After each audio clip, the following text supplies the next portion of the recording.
मेरे प्यारे हिंदी के प्रतियोगी अभ्यर्थियों, हिंदी वागधारा चैनल में आपका स्वागत है। ये सारे पूछे गए प्रश्न कहीं न कहीं परीक्षाओं में पूछे गए हैं और आपकी परीक्षाओं के लिए भी बेहतर होंगे। तो आइए इस उम्मीद और अपेक्षा के साथ कि इन श्रृंखला के प्रश्नों का आप शुरू से अंत तक अध्ययन कर रहे होंगे। आज हम लोग इस श्रृंखला के पहले प्रश्न की शुरुआत करते हैं। आज का पहला प्रश्न है हमारा, अली का पर्याय है? ए षट्पद, बी द्विरेफ, सी मधुप, डी सभी। तो अली का जो है पर्याय अली मानी भौरा होता है। षट्पद 6 पैरों वाला भ्रमर का पर्यायवाची है। द्विरेफ 2 रेफ वाला पंख वाला ये भी है। मधुप मधु का पान करने वाला ये भी है। इसलिए विकल्प डी हमारा सही हो जाएगा, सभी। प्रश्न नंबर 2, हृद और ह्रद समश्रुति भिन्नार्थक शब्द का अर्थ है। हृद, अब विकल्प दिया है हृदय, तालाब, हरण, दाता, सी दोनों, डी कोई नहीं। हृद का अर्थ जो है हृदय होता है और ह्रद का तालाब होता है, इसलिए विकल्प ए ही हमारा सही हो जाएगा, ह्रद, हृदय और तालाब। प्रश्न नंबर 3, वर्णों का व्यवस्थित क्रमबद्ध समूह है। ए वर्णमाला, बी पद, सी शब्द, डी वाक्य। तो वर्णों का व्यवस्थित क्रमबद्ध समूह जो है वर्णमाला कहा जाता है, इसलिए विकल्प ए हमारा सही हो जाएगा, वर्णमाला। प्रश्न नंबर 4, प्रयोग के आधार पर शब्दभेद हैं। ए विकारी, बी अविकारी, सी दोनों, डी यौगिक। तो प्रयोग के आधार पर आप जानते हैं व्याकरणिक रूप या प्रयोग के आधार पर कुछ भी कहें, उसके 2 रूप होते हैं, 2 भेद होते हैं, विकारी और अविकारी, इसलिए विकल्प सी हमारा सही हो जाएगा, दोनों। प्रश्न नंबर 5, दुनिया में जितनी भी वस्तुएं हैं उनका कोई ना कोई नाम है, वह नाम ही है। ए संज्ञा, बी सर्वनाम, सी क्रिया, डी विशेषण। तो दुनिया में सारी वस्तुएं जो भी हैं उनका कोई न कोई नाम है और वह नाम ही उनकी संज्ञा है, इसलिए विकल्प ही हमारा सही हो जाएगा, संज्ञा। प्रश्न नंबर 6, हमारे प्रदेश में आम की कई प्रजातियां हैं। आम में संज्ञा है, ए व्यक्तिवाचक, बी जातिवाचक, सी समूहवाचक, डी द्रव्यवाचक। यहाँ आम की कई प्रजातियां हैं, किसी एक प्रजाति का नाम नहीं लिया गया है, एक जाति जैसा सूचक शब्द आम प्रयोग हुआ है, इसलिए विकल्प भी सही हो जाएगा, जातिवाचक। प्रश्न नंबर 7, स्वाभिमान में संधि विच्छेद है। स्वा प्लस अभिमान, स्वा प्लस अभिमान, भिमान, स्व प्लस अभिमान, डी कोई नहीं। तो स्व प्लस अभिमान, वा का आ और इधर का अभिमान का आ दोनों मिलकर के दीर्घ होते हैं, दीर्घ स्व संधि का रूप लेता है, विकल्प सी हमारा सही हो जाता है, स्व प्लस अभिमान। प्रश्न नंबर 8, जिससे क्रिया के स्थान या समय का बोध हो वह कारक है। ए संबंध कारक, बी अधिकरण कारक, सी अपादान, डी करण। तो जब क्रिया के स्थान व समय का बोध होता है तो अधिकरण कारक होता है, इसलिए विकल्प भी हमारा सही हो जाएगा, अधिकरण। प्रश्न नंबर 9, वह कल सुबह आएगा में कारक है। कर्म कारक, करण कारक, अधिकरण कारक, संप्रदान कारक। अभी ऊपर के प्रश्न में हम लोगों ने चर्चा किया कि यदि स्थान और समय की बात करता है वाक्य तो उसमें अधिकरण कारक होता है। यहाँ सुबह समय की बात की गई है, यानी सुबह आएगा, यानी सुबह में आएगा, अधिकरण कारक में जाएगा, इसलिए विकल्प सी हमारा सही हो जाएगा, अधिकरण कारक। प्रश्न नंबर 10, नौकर दुकान से 1 किलो चीनी लाया में विशेषण है। परिमाणवाचक, संख्यावाचक, गुणवाचक, स्थानवाचक। दुकान से 1 किलो चीनी लाया, 1 किलो चीनी के परिमाण की, चीनी की मात्रा बताई गई है, इसलिए परिमाणवाचक में जाएगा। अगर इसके विभेद के रूप में पूछता निश्चित परिमाणवाचक, अनिश्चित परिमाणवाचक, तो निश्चित परिमाणवाचक में जाता, क्योंकि 1 किलो निश्चितता को इंगित कर रही है। प्रश्न विकल्प नंबर ए हमारा सही हो जाएगा, परिमाणवाचक। प्रश्न नंबर 11, वह पुस्तक धार्मिक है में विशेषण की संख्या है। ए 2, बी 3, सी 4, डी 5। वह पुस्तक धार्मिक है, तो इसमें दो विशेषण हैं। वह पुस्तक पुस्तक संज्ञा है, वह सर्वनाम है जो उसकी विशेषता बता रहा है, इसलिए वह सार्वनामिक है। और धार्मिक जो है गुणवाचक है उसका, इसलिए धार्मिक पुस्तक वह पुस्तक। दो विशेषण बनते हैं, एक सार्वनामिक बनता है, एक गुणवाचक बनता है, इसलिए विकल्प हमारा ये सही हो जाएगा 2। प्रश्न नंबर 12।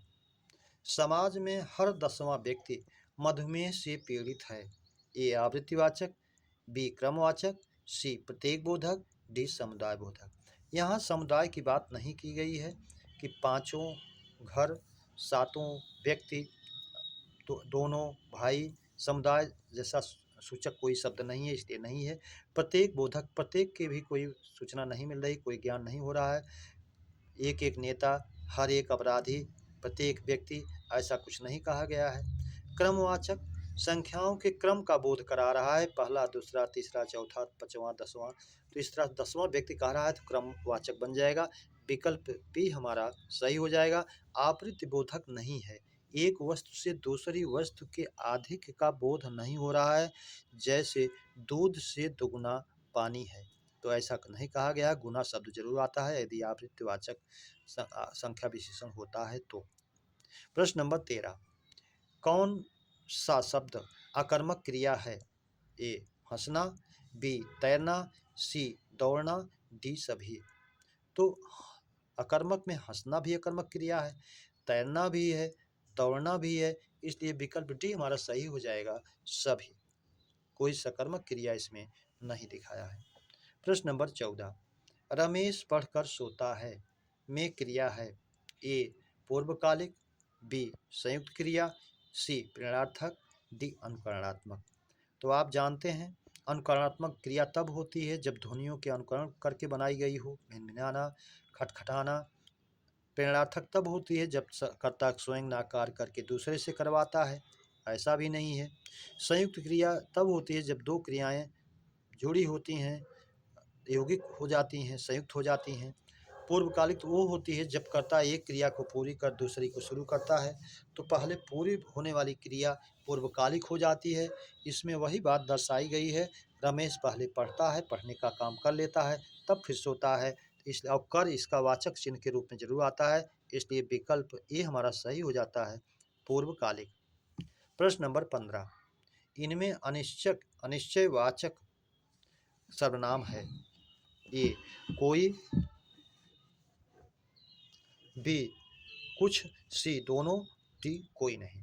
तो अनिश्चयवाचक सर्वनाम में कोई भी होता है, कुछ भी हो, दोनों यही हैं, इसलिए विकल्प सी हमारा सही हो जाएगा, दोनों। प्रश्न नंबर 16। आप किस पुरुष का करता है? ए प्रथम पुरुष, बी मध्यम पुरुष, सी उत्तम पुरुष, डी सभी। आप जो है मध्यम पुरुष का करता है, तो तुम आप जानते हैं, इसलिए विकल्प भी हमारा सही हो जाएगा, मध्यम पुरुष। प्रश्न नंबर 17। तीन वर्णों से युक्त समूह की संज्ञा दी गई है।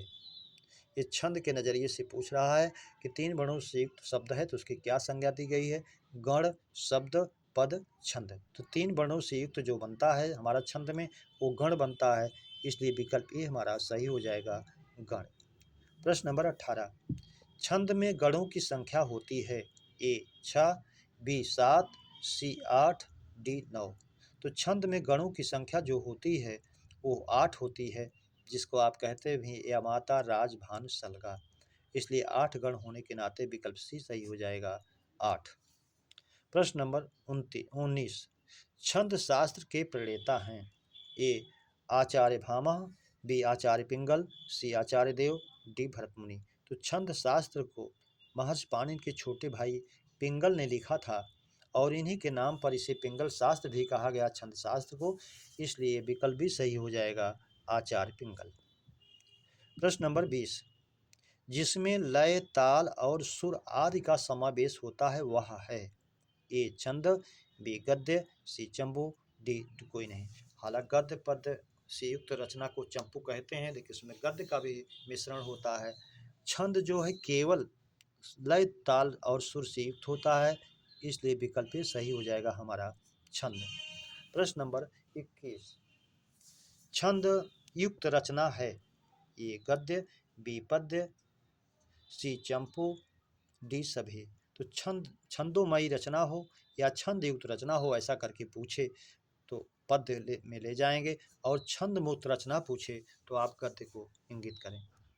प्रश्न नंबर 22, छंद में अनुस्वार और विसर्ग परिगणित होता है, लघु के रूप में, गुरु के रूप में, दोनों में, किसी में नहीं। तो अनुस्वार और विसर्ग दोनों गुरु में गिने जाते हैं, इसलिए विकल्प भी हमारा सही हो जाएगा गुरु।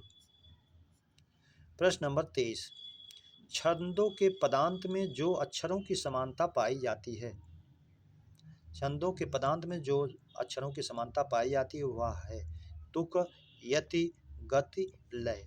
तो गति और लय इसके प्रवाह को कहेंगे, यति ठहराव को कहेंगे, तुक जो है पदांत में जो अक्षरों की समानता होगी वो तुक कहलाएगी, इसलिए विकल्प ए हमारा सही हो जाएगा तुक। प्रश्न नंबर 24, विलक्षण अर्थ देने वाला वाक्यांश कहा गया है, ए मुहावरा, बी लोकोक्ति, सी दोनों, डी कोई नहीं। तो विलक्षण अर्थ देने वाला जो वाक्यांश होता है और लोकोक्ति वाक्यांशों में ही होती है, इसलिए विकल्प भी हमारा सही हो जाएगा लोकोक्ति। और इस संस्कृत भाषा का शब्द है। लोकोक्ति आपसे पूछे कि लोकोक्ति किस भाषा का है, तो ये संस्कृत भाषा का है। मुहावरा किस भाषा का है, इसको आप जानते रहिए, अरबी भाषा का है। प्रश्न नंबर 25, मुहावरा शब्द मूलतः किस भाषा का है, देखिए अभी बताया भी गया, ए अरबी, बी पुर्तगाली, सी हिंदी, डी संस्कृत। तो मुहावरा मूलतः अरबी भाषा का शब्द है, इसलिए विकल्प ए हमारा सही हो जाएगा अरबी। प्रश्न नंबर 26, चपला का अनेकार्थी है, ए लक्ष्मी, बी सरस्वती, सी चंचल स्त्री, डी सभी। तो चपला कहे या चंचला कहे, इन दोनों का एक ही अर्थ है, और चंचला का भी वही होगा, लक्ष्मी, सरस्वती, चंचल स्त्री, सभी। तो तीनों दोनों के हैं अर्थ, इसलिए इसमें भी सभी और इसमें भी सभी, दोनों के सभी विकल्प वाले विकल्प सही हैं, डी। प्रश्न नंबर 27, जो आँखों से संबंधित हो वाक्यांश का एक शब्द है, ए चाक्षुष, बी दृष्टि, सी दृष्टि, सी दृष्टिपरक। तो जो आँखों से संबंधित हो वो चाक्षुष है, इसलिए विकल्प ए सही हो जाएगा हमारा चाक्षुष। प्रश्न नंबर 28, चैतन्य स्वरूप की माया वाक्यांश का एक शब्द है, ए चिद्विलास, बी चेतनशील, सी चैतन्य, डी सभी। तो चैतन्य स्वरूप की माया जो है वो चिद्विलास है, विकल्प ए हमारा सही हो जाएगा चिद्विलास। प्रश्न नंबर 29, आकर्षण का विलोम है, ए विकर्षण, बी प्रतिकर्षण, सी अनाकर्षण, डी सभी। तो आकर्षण का विलोम विकर्षण भी होगा, प्रतिकर्षण भी होगा, अनाकर्षण भी होगा। जो विकल्प में दिया रहे आप उसी को माने, अगर तीनों दिया है, सभी कहा है, तो आप सभी में माने उसे। मूल रूप से आकर्षण का विलोम विकर्षण होता है, लेकिन प्रतिकर्षण और अनाकर्षण भी है, इसको भी आप जानें। प्रश्न नंबर 23, शुद्ध वाक्य का चयन करें, ए ईश्वर के अनेकों रूप हैं, आप जानते हैं अनेक स्वयं में बहुवचन है, इसका अनेक को हम नहीं बना सकते हैं, इसलिए अशुद्ध है। यदि होता कि ईश्वर के अनेक रूप हैं तो वाक्य शुद्ध होता। विकल्प बी, चोर पुलिस को डरता है, वाक्य शुद्ध है। अगर ये होता चोर पुलिस से डरता है तो ये वाक्य सही होता। विकल्प सी, तुम्हारा सब काम गलत होता है, ये भी अशुद्ध रूप है। अगर ये होता तुम्हारे सब काम गलत होते हैं तो ये भी शुद्ध होता। डी, उसे मृत्यु की सजा मिली, वाक्य पूर्णतः अशुद्ध है। अशुद्ध रूप तब होता जब कहता कि उसे मृत्यु दंड की सजा मिली, तो अशुद्ध होता, लेकिन शुद्ध रूप दिया है उसे मृत्यु की सजा मिली, इसलिए विकल्प सही है। प्रश्न नंबर 31, उन्मूलन का विलोम है, ए रोपण, बी आरोपण, सी दोनों, डी कोई नहीं। उन्मूलन माने जड़ से उखाड़ना, समाप्त करना। रोपण माने आरोपित करना, लगाना। आरोपण भी उसी का पॉजिटिव बना है, सकारात्मक बना है, पर्याय बना है, इसलिए विकल्प सी हमारा सही हो जाएगा दोनों, डी से कोई मतलब नहीं। मेरे प्यारे बच्चों, इस श्रृंखला के प्रश्नों की चर्चा परिचर्चा हम लोगों ने विधिवत किया। उम्मीद करता हूँ इस श्रृंखला के प्रश्न आपको बेहतर लगे हों। अपने मित्रों में सब्सक्राइब, लाइक और शेयर जरूर करें।